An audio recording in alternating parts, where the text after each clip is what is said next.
Good evening, and welcome back to another episode of Let's Talk Destiny virtual talk show. I'm your host, James Senior Green, and I invite you to join in tonight and enjoy this powerful conversation that I'm about to have with my guest, Miss Tamara Spates. I'm honored to have you join me tonight. Welcome to the platform. Thank you for having me. It's my pleasure. So, tonight we're going to talk about, I need to change this to public so you can share it. We're going to talk about something that is very personal and may make some people uncomfortable, but that's that's life.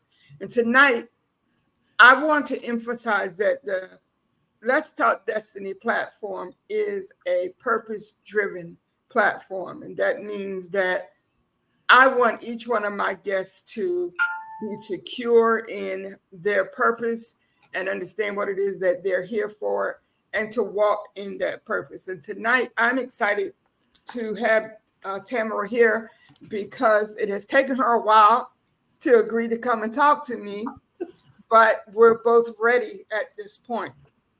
So tonight we're going to talk about thriving after incarceration. Many of you that know me know that I have a passion for incarcerated persons and their families, the impact that it has on their families. And so I'm excited tonight to talk to Tamara because, as I said in our previous promotion, I have watched her grow, I've watched her mature and evolve. And I'm just very proud of what I see her doing. And so tonight, we're going to share a little bit about her story because it is her story and it is her story to tell. But before we get into that, I want to ask you, tell us something about Tamara. What are some of your passions and your hobbies?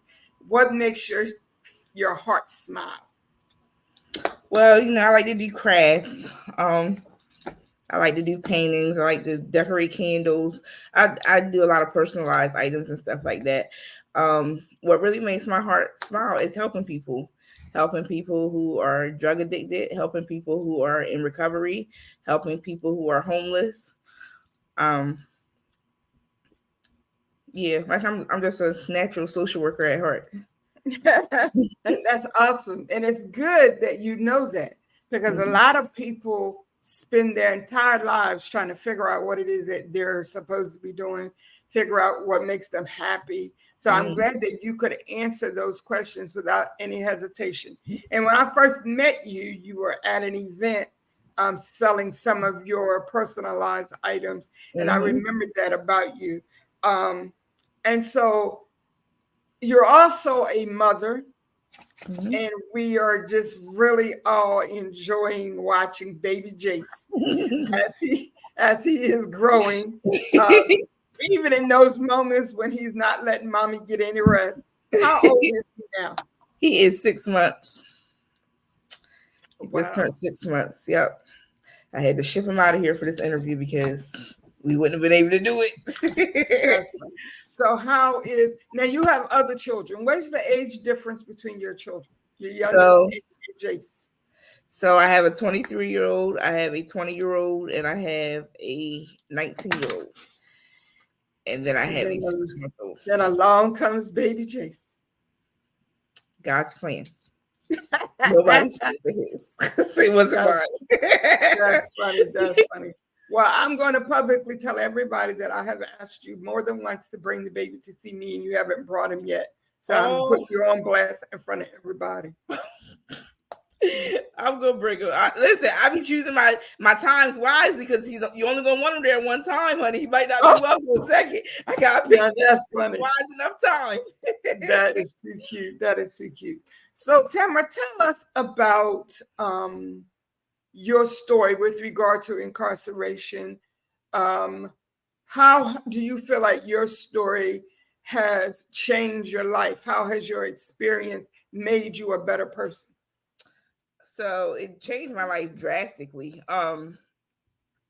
As I'm gonna do a little bit of back here, so I'm not gonna talk about my case, but I'm just um I was sentenced to 10 years in prison in 2013. While in prison, I caught another charge in prison and got 5 extra years. So I ended up with a 15-year sentence. While I was in prison, um, I was real adamant. Like I did a lot of time on lock. Like I was in prison for 4.5 years. I probably out of a total combined time, I probably did 2 years on lock because I did a year straight for the charge that I caught. I got a year incarceration, that felt like double jeopardy or whatever. But I got a year incarceration and I had a year on lock. So with my I feel like I did probably like 2 years on lock combined all together the whole time that I was down there. And I feel like that's where your mental health gets tested the most in the lockdown unit. I watch people go on a lockdown unit perfectly fine, go over there for a year or two and be crazy. And my prayer the whole time that I was in prison, but more so when I was on a lockdown unit, was for God to every day renew my mind. Every day renew my mind, because I never knew what I was going to wake up to. You never knew what you were going to go to bed to. Like it was just always people think. Let's start with, I'm not going to say all correctional officers, but most correctional officers don't come to work to save your day. You know, they're not there to save your day. Some of them are going to make your day worse. Like I watched people get jumped by correctional officers. I was assaulted by a correctional officer. In prison, you're like your biggest advocate. I don't care how much support you have on the outside, how much support you think you have on the inside. If you don't advocate for yourself, you're never going to get anywhere. And I feel like that's what got me home, was me advocating for myself. Like when I came home from prison, I didn't have a lawyer. Well, I did 4.5 years, and then every month when I was in prison, sometimes it was more than once a month, I was writing Judge Beckstead. Like I consistently wrote this lady. And it wasn't always professional. Like it wasn't always on the professional forms that they wanted me to use or anything like that. Like it was, sometimes I sat there and wrote this lady like, this is what happened to me today. You understand what I'm saying? Right. When I was on the lockup unit one day, I just felt like I had enough, and I felt so overwhelmed, like and I sat down and I wrote her, and it wasn't on no formal document. It was not on a formal document. This was pen and paper. Like I just sat down and I wrote her, and I was like, you sent me here because I committed a crime. I committed a crime while I was under the influence. I need rehabilitation. By this time, I'm 4 years in. This prison is not I told her this prison, I wish I could get the letter from her. I told her this prison is not rehabilitating me. It's literally making me worse. It's turning me into a monster. If you send me out on the street, by this time I was coming up on parole hearings. I was doing I had a post-conviction hearing, and I basically told her, like, if you see it in your heart to send me out on the street when I go back for these hearings, you are releasing a monster into the world. And that's what happens. And that's why I honestly feel like the recidivism rate is so high in Wicomico County, because rehabilitation barely takes place. Prison does not rehabilitate you. It does not it deteriorates you. Like you can't rehabilitate in prison. And I felt like that was just my words to her. They were my exact words. You release me back into society as the person I am today. You're releasing a monster back into society. And she set me a court date. When I say I got a court date so fast, like I at all the times that I wrote her, this was the letter that was like, okay, bring her back in front of me. So when I get there, I remember the conversation clear as day. I hope I'm not going too fast. Girl, you're fine. You're fine. Okay. Good. You're fine. Okay, I'm just moving along. When I get in the courtroom, I remember her words clear as day. When she got in front of me, she's sitting there, she's flipping through papers, and I see that she's flipping through all these letters that I wrote her. And she said, "Miss Spates, do you know why you're here today?" And I said, hopefully because I'm going to a rehab. You're going to send me to a rehabilitate, because prison hasn't rehabilitated me. And she said, well, let's start with the fact that you're here because you're persistent. She said, you have stayed in contact with me and wrote, she said, I sentenced you to 10 years in prison. You have stayed consistently in contact with me. every month of your prison sentence. She said, nobody believes it. Like, and then she said, she told me that she does not believe, not that she doesn't believe in it. Sometimes she loses her faith in the 8507 program. And that's the drug rehabilitation program where you get released from prison and you go do Okay. usually it's like 120 days or something in a drug rehab facility. At the time of my crime, I was incarcerated, and that was my biggest fight, was that when the girl testified at my court, like I said, I didn't have a lawyer to bring me back into court. I ordered my transcripts, and I literally went through all of my stuff myself and was just in here like something has to come. And one day I'm reading, and by this, like I said, I'm like 4 years in, and it was a question asked to one of the witnesses to testify. And the question was, did you see her drinking prior to the fight? And the witness said yes. So I felt like that qualified me for 8505. You have a witness saying that I was drinking. And that was another thing with all the crimes. This wasn't my first crime. I had committed several crimes. And every crime that I had committed, Miss Jamie, was usually in the wee hours of the morning. And this is everything I made clear to the judge. They were in the wee hours of the morning. They were at the Elks home. They were at the VFW. They were at Shades Pub. They were at Bullwinkle's. They were at different clubs, different establishments. And there was alcohol involved. Right. Exactly. And so that was so I stayed in the law library when I was on the compound. I would go in the law library and I would pull this stuff. Like, I was getting people to go to the courthouse and get records of, you can go buy your paperwork and show this is what's happening. This is no one ever, and not that it was their job to, and I probably wouldn't have never even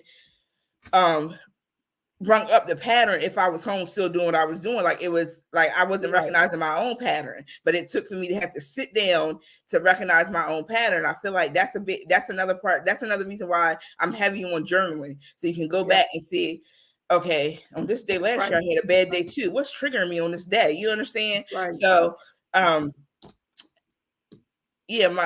I went to court, she said, I'm not too fond of this 8507 sometimes, because I feel like when I send people out on it, they keep coming back. They keep coming back. And she sent me out on the 8507. So they told me that I was leaving in August. They got me out of there in May. In May, I left, went to the 8505 program. And my changing, this is why I say rehabilitation is so important. My changing point was never in prison. In prison, I was in survival mode. Like, I was in there trying to make it through the day to the next day. When I went to the 8505 program for the first time, no racism or not, I'm not racist or nothing like that. But for the first time in my life, I met a Black doctor, Dr. Juanita Conte. I mean, not Juanita Conte, I'm sorry. Her name is Juanita Conte is my friend. I forgot her last name is Conte, Dr. Conte. I forgot her first name. Dr. Rashonda Conte. So she that was my first time meeting a Black doctor. And it was my counselor was also a Black doctor. Dr. Shanti Conte ran the place. My counselor was Dr. Deborah Robinson. And she was a doctor too. And then they had a team of Black doctors. So when they took me in the room with the team of Black doctors, I remember saying to them, I've never seen this before. And the lady's looking at me like, what? You never seen what? I said, I've never seen Black female doctors. Like, I've never met anybody with and I said, they were doing big things in that area. I was in Charles County, and this team was doing big things in this county. And I was like, we don't have this where I live at. Like, where I live at. And they were just like, what? Like, and I used to always say that. So when I came home, I stayed in contact with a lot of them. And I stayed in contact with a lot of the girls that I was incarcerated with. And what I learned from their struggle when I came home was nothing. Our struggles were totally different. I don't feel like, and this is my opinion, I feel like Wicomico County, not just Wicomico County, the Lower Eastern Shore, kind of writes you off. Like, so we're going to say we have these programs in place and we're going to get this funding for these programs, but we're just going to pray that nobody really comes and takes these programs seriously, because when they come, we're not going to know what to do. And that was I want to go back to something you said earlier. The reason why I wanted you to come on the show is because I wanted your story to be heard because sometimes you said so many powerful things in that we write people off once they commit a crime and they get sent away. The family, the society, everybody is like, oh, well, see you later. Hopefully you'll come home, that kind of attitude. But you are somebody's child. You are somebody's mother. You are somebody's friend. And you are a human being. And you have every right to be treated as a human being. And I was thinking as you were talking, and as my friend Matuma said, the mind is a strong energy. I think that's their goal for confinement, to target the mind and create worse behavioral issues. And I absolutely agree, because one of the things I talk about a lot is mass incarceration and the fact that the United States has the most incarcerated people in the entire world. So it's a moneymaker. The prison industrial complex is a moneymaker. So they look for people to lock up. But I remember when I was doing my internship at the detention center, and I asked the warden one day, I said, do you think these correctional facilities, which is a whole joke within itself, are meant to rehabilitate or to punish? And he looked me in my face and said, definitely punish. I could care less about people being rehabilitated. So I said, well, at least you're honest. I said, but that's why your recidivism rate is so high. And you know what he said to me? I call that job security. And he said it, but that's how a lot of people feel. Like, they're just not going to be that blunt and say it out of their mouth. But that's how a lot of people feel. That's how a lot of people feel. It's like you said about the mind. Like, there is no way you can lock a human being in a cage the size of a bathroom, pretty much, two people in that one space, and think it's not going to mess with their mind. Right. Then they do something that you don't like, and you put them in a smaller hole by themselves and lock them down. How can that not impact their mind? What's supposed to be 23 and 1, but sometimes it's 24 and none, That's sad. It's sad. You're right. And the thing was, I feel like, and this is why I didn't want to come. Well, not that I didn't want to come, but I was leery about doing it, was because I feel like, and I'm not trying to toot my own horn, none of that. I feel like I was the first person that tested this county as a returning citizen who wanted to do something with their life. Because when I was in prison, we had to go through this, they told us that if we went through a life skills class and we had to do this long survey, it took days to complete, right? Oh, wow. When we get the survey, it focused on reentry. It was a reentry survey, and it was job readiness, financial planning, home management, and stuff like that, right? They told us that if we did the survey, they gave us these cards with these numbers on it saying what we scored and where we need the most help at and stuff. I did the survey. They told me when I come home, take the survey to the Goodwill, and the Goodwill is going to help me with these things. Well, it does happen like that in the Goodwill across the bridge. It definitely happens over there. But here, they looked at me like, what is this? They like, and the people that are there now are not the people that were there when I came home. But the person that was there looked at me like, well, what is this? And I said, well, they said if I came here, you would help me with these services, blah, blah. And so they were like, well, we can get you a job at Purdue. And I said, well, I can get myself a job at Purdue. Purdue will hire anybody that's breathing. So it's like and that's not to speak down on Purdue. It's just saying, like, you understand what I'm saying? Like, it was kind of like a slap in my face, because if I'm going through a reentry, the point of the reentry is not to get me a job that I can go get myself. It's to get me a job that, hires ex-offenders. Purdue. And the thing is, like, over time, I've noticed that the prison system offers less and less help with regard to preparing people for coming out. They used to be able to get GEDs and college degrees, and now you can hardly get anything. not some of the state prisons that I've been looking at. I know that on the Eastern Shore, like the Eastern Shore doesn't have ECI doesn't have like Goucher College or any of that. Like they just like will help you get a trade job or whatever. But my thing is that there are so many other things that inmates need, or I prefer to call them incarcerated persons, that they need, other than just saying, here, get out, and here, go get a job. Like you said something very important earlier about when they release you in that particular state, they are releasing you a monster. And I said this to someone. I said, whether y'all like it or not, everybody that goes to prison is not going to stay there till they die. Somebody's coming home.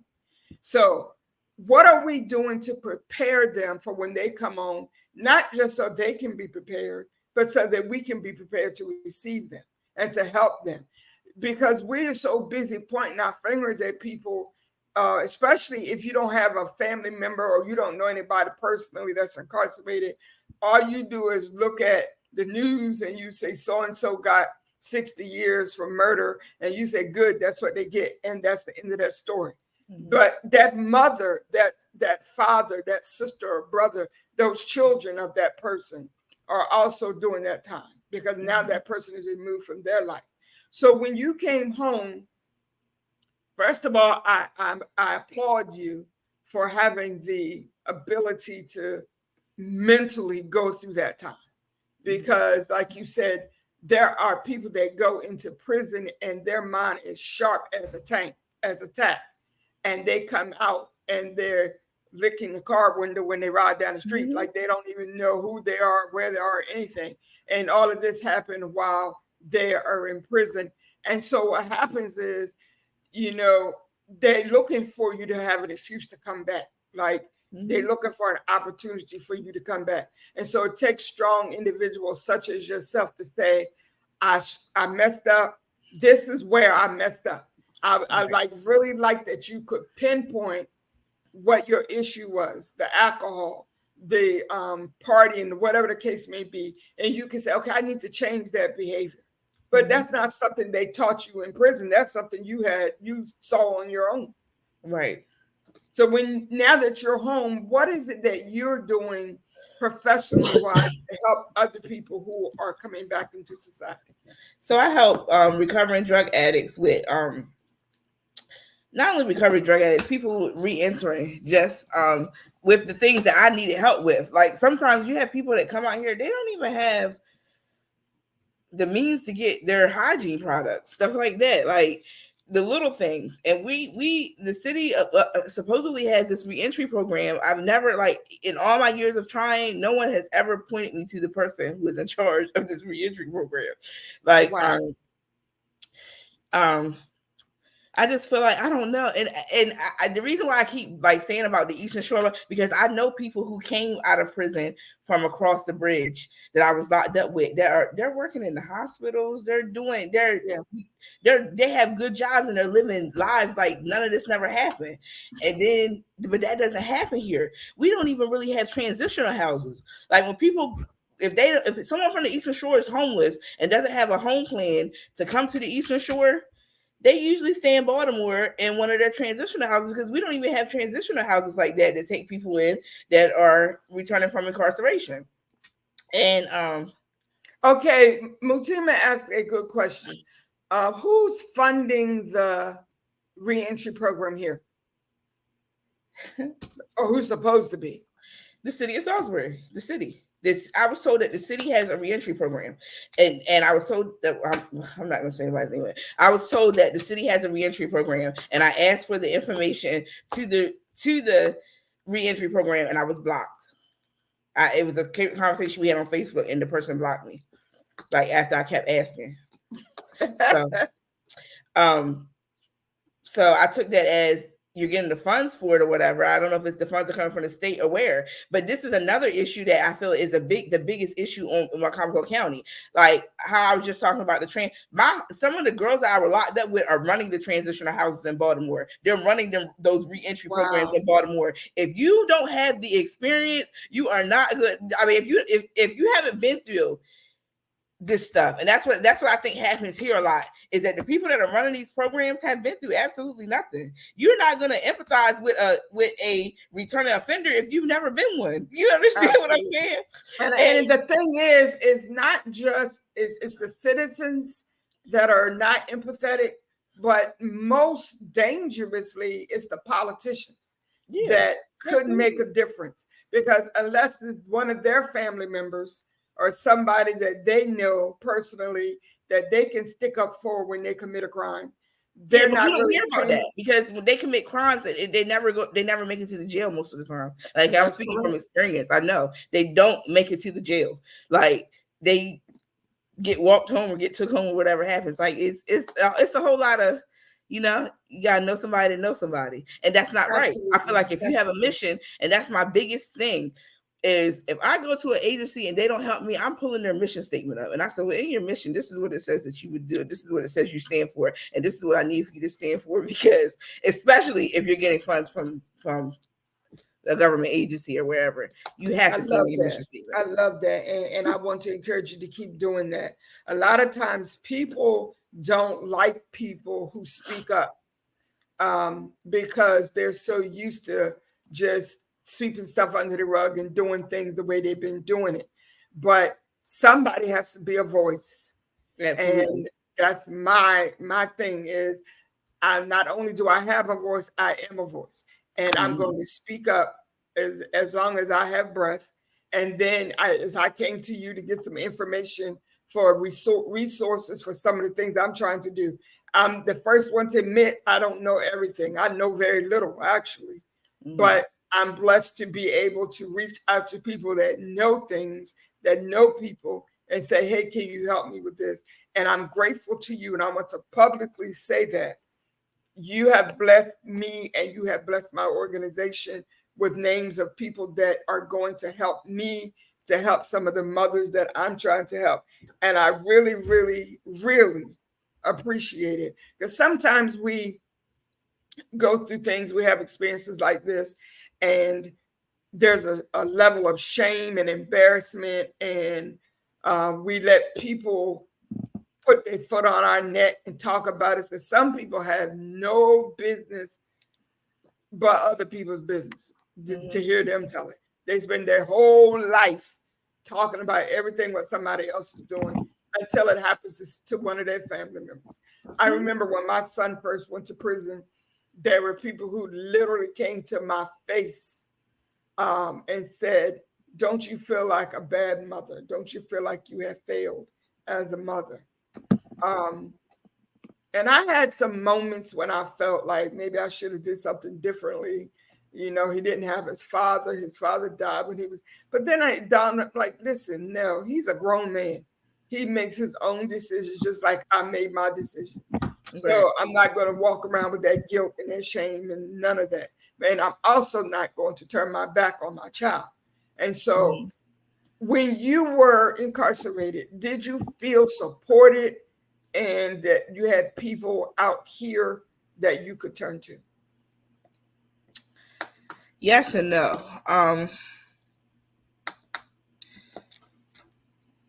Yes and no. Like, I had people that I could turn to, but I wasn't one of the people that was running to the phone every day.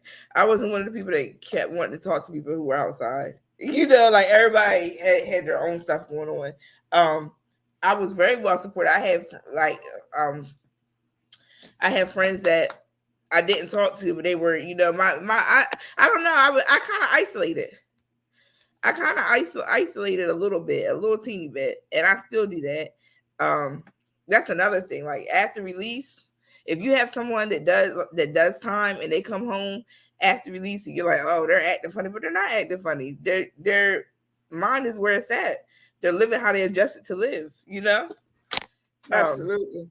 And I had a guest on the show a few weeks ago. She was married. She married someone that had been incarcerated.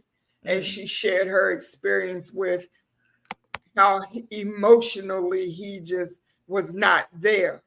And then he would get very angry in her mind for no apparent reason. He would just be angry and shut himself off and all that. and she said she had to go to counseling, her therapy, her own self, and learn that he is having to readjust. You think about, and I think he was locked up like 15 years or 20 years or something. And you think about how that person has been programmed all that time. There's somebody telling you when you can wake up, when you can go to bed, when you can talk on the phone, when you can go get fresh air, and basic human rights, like when you can drink some water, when you can go outside. You got somebody dictating all of that to you for years. When you come home, it's going to take some adjustment, like, period. How long, or do you feel like you're still adjusting in some ways to being home? I feel like it became easier for me to adjust when uh, everything you just described, that the lady described that was on your show about her husband, if you pay attention, those are some of the same symptoms that you hear wives describe of their husbands that come home from the military. Yes, When people yes. come home from prison, a lot of people come home from prison with PTSD, just like they That's come right. from the military with PTSD. It's literally no difference. Absolutely. And the thing is, they have to accept that. Like, people just come home and think they're okay when you're not okay. It's no way that you do that much time in prison and you come home and you're just, oh, everything's different. Everything, people are different. You're different. Like, it's a lot to take in. And you have to understand that you're not. Like, that's why I'm saying, like, I thank God every day for those 120 days that I had to rehabilitate, Yeah. because rehabilitation, like I'm gonna keep saying it, it does not take place in prison. And so I thank God for those 120 days, because it gave me time to sit down and say, okay, it's real. You're down to the wire. This is what Yeah. you need to do. Um, Gave me time to sit down, write my goals out. It gave me time to actually build a support system. Like how I told you, how when I was locked up, I wasn't a person that was always reaching out and stuff like that. When I got to the rehab, I had time to get stuff in place for myself. And then even still with the time to get stuff in place for myself, I came home and it was still totally different. Like, anybody that comes out of prison doing all that time and think they don't need mental health treatment is fooling herself. Absolutely. All right, my friend just asked a really good question, because I'm always on the internet when I can see, because I'm operating with one eye right now because of my cataract surgery. But there's a program that I just found out about where they support females, women, and younger ladies who are incarcerated. And I was looking at the website of all the things that they do for these young women, and I don't see or hear about stuff like that in that extreme for men. Do you believe that there is a bias in the support that men get versus what women get in prison? If yes, if no, explain why. I personally do, because I talk to some young men, not What just my son but others. Yeah, but what And prisons are they in though? I feel like that makes a difference. Like, I feel like okay, when it comes to resources and stuff, like, I'm gonna keep tapping on this Easter Shore thing, and this is why. I remember when I was in prison, and this is not. I'm gonna get back to your question. When I was in prison, one day they were giving away gift. Everybody had to go to the gym and give where your children stayed, whoever your children stayed with. You had to give them the person's information because they were mailing off gift cards for Christmas. The Eastern Shore girls went down there and they told us it wasn't for us. wow, It's for the people across the bridge. So I really think it depends on where you're at. I feel like I'm gonna be so honest. Like, if I had a loved one that was incarcerated for a long period of time, even though ECI is right there, I would prefer for them to be somewhere else. I do feel like across the bridge you get more. It's more resources available to you and stuff like that than it is at ECI. And then you got to remember, like, I don't feel like the women. I don't. I feel like it might be a thing where, and I don't want to say this like men are weak, because they're not weak. It's a thing where I feel like if a woman goes to prison, she can adjust her mind to, this is what I got to do. I got to stay strong. I can't break. Like, understand? I feel like it's harder for men. And not only that, because a woman, like, I had people that I could go to on the compound and say, hey, listen, I need to talk to you for a minute and get whatever off my chest. a man in prison is really not going to do that if you think about it. Like, they're not going to go grab up another, what's it called? So they just holding all of this in. You understand? Right. Now Like, they that's just, true. Now I agree with that because they have to they feel like they have to be super strong right. because number one, they don't want to be abused. They don't want to be taken advantage of. If you come off as weak, then there are those in there who will abuse you, including the staff members, not just the other Right. inmates. And so they feel like they have to be hard. Right. But when you live in that environment for years and years and years, my son tells me stories of walking past. And he says to me, he said, Mom, a lot of things I don't tell you because I don't want to upset you. He said, but Mm-hmm. think about walking past, you walking down the tier, and you look over in one of these cages, and there's a person hanging from a sheet. They've committed suicide. Or you Mm-hmm. walking down the tier and you look down and there's blood all over the floor where somebody else has stabbed somebody else to death. He said to me sometime last year, I think it was, that a guy was on the third tier and everybody just heard him all of a sudden screaming, I can't take it no more. And he just jumped head first Mm-hmm. off the third tier and killed himself. So there's a lot that goes on in there. And I agree with you that I think that men feel like I can't just go and say, I can't take this no more until it gets to the point where they definitely just can't take it and it's over. And it's very important because my friend Matuma asked, is there a demographic difference across the bridge? And the thing is, like a lot of people, because she's from Georgia, so Mm-hmm. she's not like from this area. But a lot of people, when they hear Maryland, they automatically think Baltimore. Mm-hmm. I remember when we lived out of state and we would tell people we were from Maryland, they would automatically say Baltimore. And I just got tired of correcting them. I was just like, yeah, okay. So, but literally, when you go across that bridge and you come off in Annapolis, Mm-hmm. it's like day and night in Mm-hmm. every area. I mean, like socially, economically, just everything is different. The restaurants, everything. Yep. So there is definitely a difference. And I think that when you share your story, that you're helping somebody else that may be going through that or that knows somebody that's going through that. Because I know I'm going to share your story as much as I can. And I know that other people who are listening are going to share your story because I am really, really proud of you. I'm very proud of you Thank you. because so many young women, and I try not to mother everybody, but I just can't help it. It's in me. Um, so many of my daughters are, it's like they just don't care. They just like, they don't have any self-respect. They don't respect themselves. They don't respect each other. And then the men don't respect them. And so when I see a young lady who will stand up for herself, and sometimes I just read your post and I crack up laughing and shake my head. But I love that you will speak up for yourself and for your children, and that your life experience has not, you didn't stop there. You didn't just say, well, I've been to prison, so well, that's it. My life is over. And I want to publicly tell you that I'm very proud of you for doing that. And I want you to keep telling your story because what I know for a fact, Tamara, is there are people whose lives are tied to your story. There are people that will be released in their minds because you shared your story.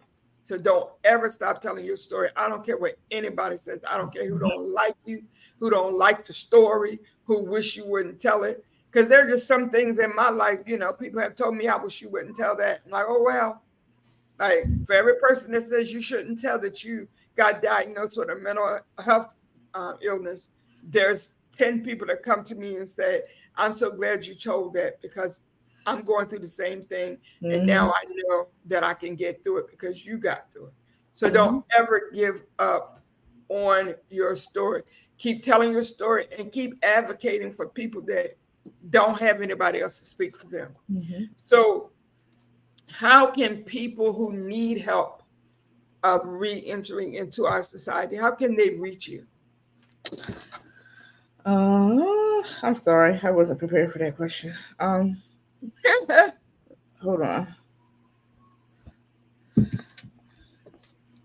I'll give you another.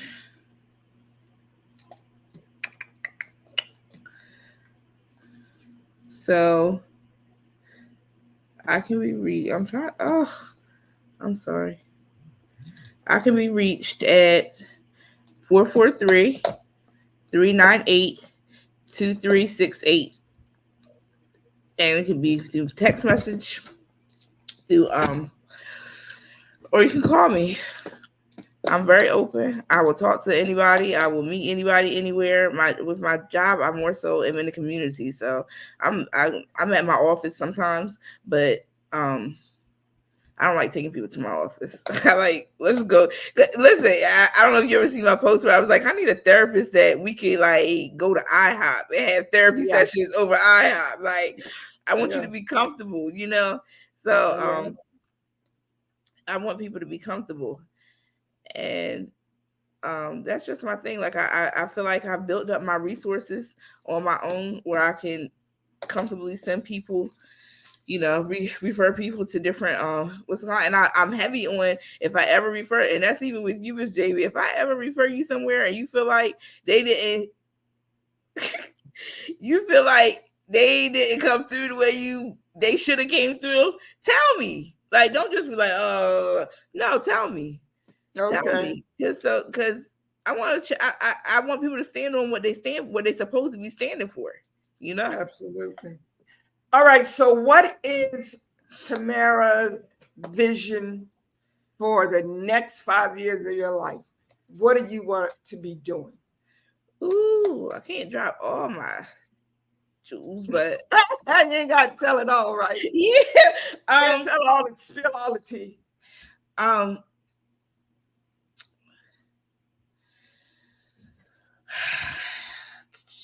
I want to build up a team, and that's why a lot of people look at me like I was crazy because I went back to college at this old age. But I went back to college, and I'm meeting some great people in my college courses in the classes with me, and they don't even know that I'm putting them down as part of the team. Like, I just want to build up a team that is so strong and that has everybody has their story. So like, if somebody comes to me and well, I can touch on a lot because I've been through a lot, but it's not really too much I haven't been through. But I just want to build up a team, a very resourceful team, Yeah. a very resourceful team, and I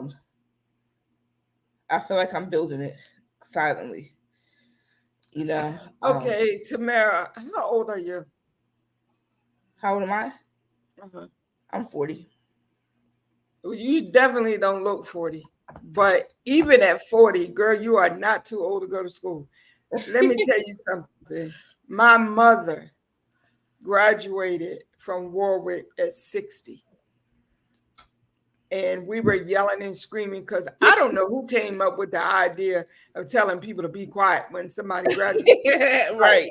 they should have just saved that breath for their dying bed because they don't need it. But because who does, you don't know what people went through to graduate. So of course we had signs and we were yelling and screaming and carrying on. And um, so I'm very proud of you again that you would continue to do that, because sometimes once we start, we get settled in a certain area in our life and you got a new baby, and it will be easy to just say, okay, that's it, I'm going to stop right here. But you keep pushing, and I'm Yeah. very proud of I you think for the doing baby it. made me go harder. I really Yeah. do. Yeah. So, did you have anything else you want to share before we go? No, I just want I feel like everybody is going through something. And no matter what you're going through, just keep your head up. Pray, pray, pray, pray, pray. Like, a lot of people get in this funk where they don't want to pray. When you feel like you can't pray or you don't want to pray is when you really need to hit your knees and go pray. That's when you really need to read your Bible. Like, I'm not trying to be spiritual because y'all see me every day and my being myself. But on the other side of that, I pray real hard. Real hard.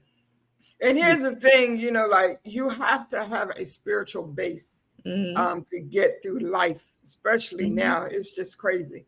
And I remember when I was, in the mental health unit, and some of my people were telling me, well, if you had prayed like you supposed to, you would never be up here and all that stuff. And I'm like, I understand communicating with the Creator, but there are days when I couldn't put my words together, Mm-hmm. but He understood my heart My and He heart, knew what I yeah. was going through. And so I encourage people all the time, a personal relationship with your Creator is Mm-hmm. so important, because it is in times like these that you really need that strength. You really Mm-hmm. need that to fall back on. So again, I'm going to let you go. Our time is up, but I really appreciate you finally deciding to sit down and talk with me. It wasn't that bad, was it? No, not at all. I've had people say to me, "Oh my God, I'm too scared. I can't do it." I'm like, "Listen, we're just gonna have a conversation." Like, that's why I don't do many shows where it's like groups of people, Mm-hmm. because I prefer to just have one-on-one conversations. And Mm-hmm. you really blessed me tonight. I want you keep your head up, keep smiling, and be nice to baby Jace. You need to tell Baby Jace be nice to me, honey. He, he's spoiled. You You spoiled be him. putting it on me, honey. Yeah. All right, Thank you darling. so Well, much I for will having talk to you. me. Thank you. You're so welcome. Be blessed. Alrighty. Bye bye.